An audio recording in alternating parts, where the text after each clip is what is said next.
In last week's Washington Post, Columbia University professor Frederick Harris wrote an opinion piece making his case that despite who's currently living in the White House, we are still waiting on the first black president. Now, Harris argues that President Obama hasn't, in his estimation, paid special attention to the black agenda and that he deserves to have his black card revoked. Just try telling that to this little boy. That's 5-year-old Jacob Philadelphia 3 years ago in what has since become an iconic photo. By now, you know the story. He wanted to know if his president's hair felt like his own. Now, I'm not saying that the president's edged-up Caesar is more important than his policies, but if you are the black boy who could never see himself in the leader of his country, if you are the black girl who's ever been asked if that's your real hair, if you are the only black girl at the pool explaining why your hair shrunk up like that, if you're that person, the physical body of the president and the first lady matters. The hair of the president and the first lady matters. I found that out recently for myself when I received a letter about one of the youngest members of Nerdland. A viewer emailed me about her 9-year-old daughter, who she said closely watches MHP, and she wrote, quote, "The main reason for her watching you is your braids. She's excited to see someone who really does look like her on TV. Her dream is to be a model, an actress, and watching you on the weekends keeps that dream alive for her. She knows that she can be pretty, smart, and wear her braids." So I'm trying not to cry as I read that because I'm really deeply touched, and it reminds me again why hair matters. Joining me today, and I'm excited about this, Nicole Ari Parker, who is the lead actress in A Streetcar Named Desire, currently running on Broadway, which I have seen, yes, twice, and have tickets for a third time. Also, she is the founder of Save Your Do. Anthea Butler, one of our favorite Nerdland hair guests, who is professor of religious studies and graduate chair of religion at the University of Pennsylvania. Joan Morgan, also returning to Nerdland, cultural critic and author of When Chicken Heads Come Home to Roost. A hip-hop feminist breaks it down. And Nikki Walton, founder of CurlyNikki.com and author of the forthcoming book, Better Than Good Hair. Thank you all for being here and for and for being willing to have this conversation. For me, black women's hair, the politics of it seem obvious. But I realize that it may not be obvious to everyone, particularly maybe to our viewers who haven't encountered these questions before. Help me make the case for why black hair matters. It matters because it's a historical way that we have looked at each other. From the time of slavery forward, hair has been a very big deal. Whether you wore your hair in a certain kind of style, somebody took that hair away from you.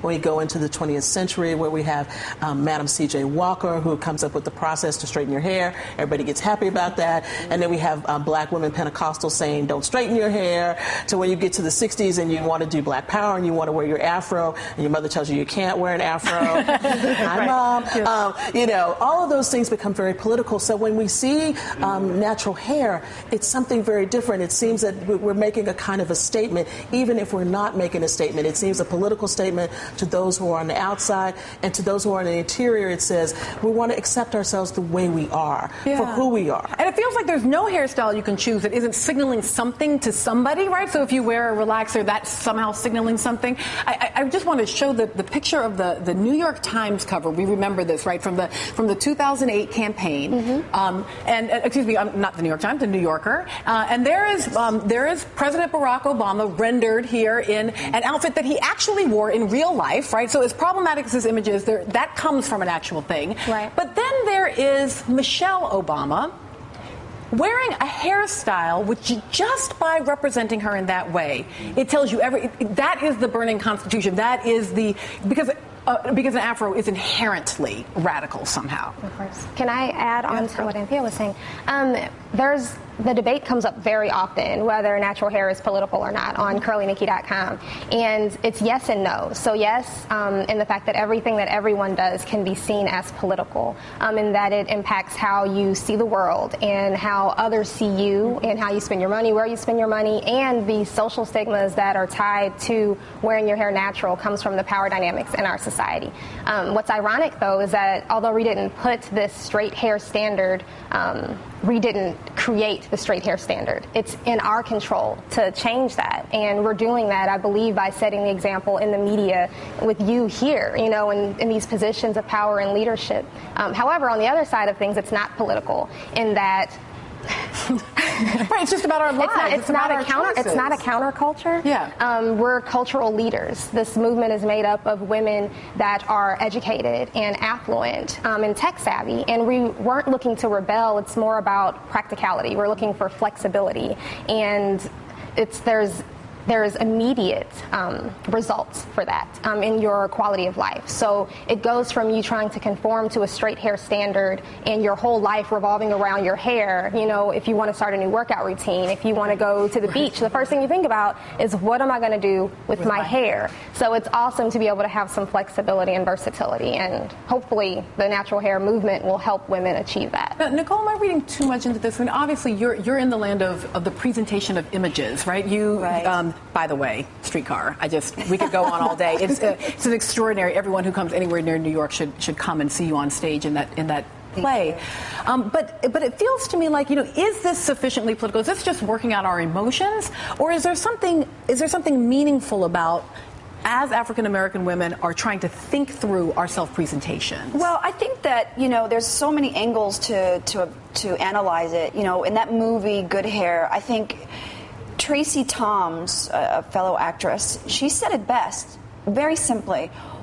It's amazing that it's considered revolutionary to wear my hair the way it grows out of my head. Mm-hmm. Yeah. And I never forgot that. This is just the way it grows out of my head. This is the beginning. This is my isness. Right, exactly. This is just how it is. Mm-hmm. And so for me, I can also consider that, but my hair issues changed once I became a mother. Yeah.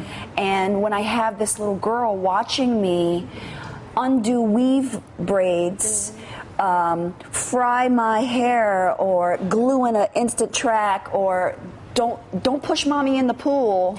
Yep. I had a wake-up call, but at the same time, I do appreciate versatility. Yeah. I'll blow my hair out, flat iron it. People know me for my little funky little styles or whatever. But as an actress, I have the luxury of versatility and trying new things. So I'm kind of free and unpolitical in a way.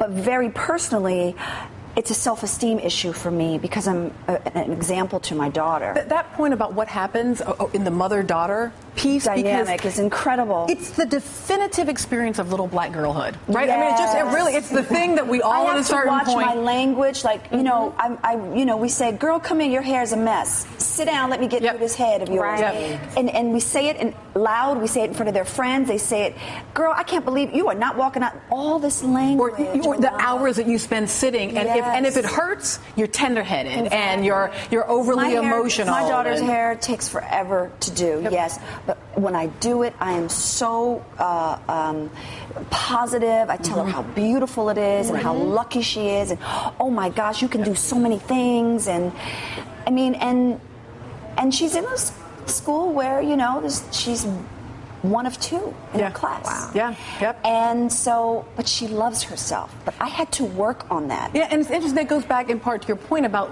this isn't just about, or this isn't fundamentally a class issue. In fact, to the extent that class issue, it may be in part about folks who find themselves in integrated settings for the, in many ways, who are trying to manage these identities. Joan, I feel like so much of your work has been around black women's identities and politics, and so much of that, of our identities, of our self-understandings, is right here, is in the top of our heads. Absolutely. I think that the very question, is black hair political, gives us too limited an analytical framework, because there are multiple conversations going on. Right now, I think that the mainstream media's obsession with the transitioning movement. I mean, transitioning is such an interesting word, right? Because when I think of transition, I think of people dying, or I think of vampires. So we're talking about moving from one state into another. And so let's be clear for folks who don't know, the transitioning movement is this movement from using chemicals in your hair to not using them, which we'll talk more about with you, Nikki. What's amazing is their hair is so versatile, you don't even need the chemicals. Right. But I think that black women's bodies are always in conversation. with the larger society. I think that black women's bodies are always in conversation with black men. So I think that the choices that we make, it's really the first layer is, what do these quote unquote radical choices mean? Mine is not that radical. I'm really lazy when it comes to hair. So every once in a while, actually 3 hours before your producer called, I had just stepped out of the barber's chair. Right. Summer, I just don't want to do anything. Yeah. That is the reason for this. If you start with, hey, Nubian Queen, you've already missed the boat. It really has nothing to do with that. But I do think that it's not just how we feel about our hair. It's how we think black men feel about our hair. Yep. Are we going to be desirable hires? Are we going to be desirable lovers? And we see it. We see it also in, it's part of why we started with Michelle and the girls.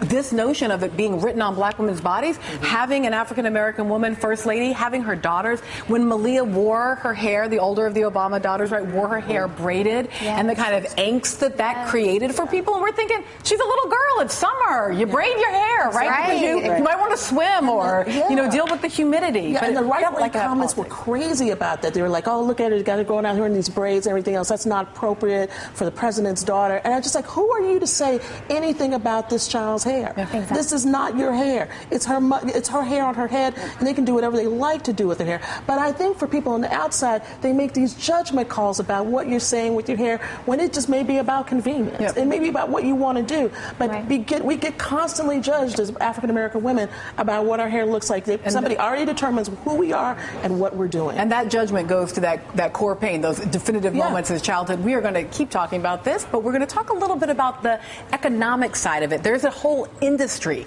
generating hundreds of millions of dollars, the economy of black hair, when we return.